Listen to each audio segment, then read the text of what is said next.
এই বিড়ালকে কখনো আপনারা কষ্ট দিবেন না, বিড়ালকে আদর করবেন, বিড়ালকে ভালো মতো পুষবেন। বিড়াল যদি কোনো জাতির জন্য দোয়া করে, কোনো গৃহস্থর জন্য দোয়া করে, ওই সংসারের মধ্যে উন্নতি শুরু হয়ে যায়। ওই সংসারের মধ্যে আর এক নাম্বার হলো, যে ঘরে বিড়াল থাকে সেই ঘরে জিন আসতে পারে না, জিন বাস করতে পারে না।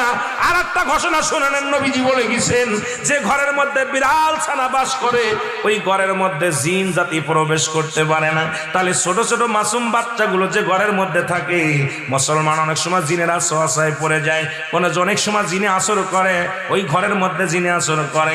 যে ঘরের মধ্যে বিড়ালকে আদর করে বিড়াল থাকে, ওই ঘরের মধ্যে বিলাই বিড়াল বিড়াল বিলাই বিলাই, এইটা যার ঘরের মধ্যে আছে এই ঘরের মধ্যে দুষ্ট জিনেরা আসতে পারে না। জোরে জোরে চিল্লায়া বলা যাবে না মারহাবা।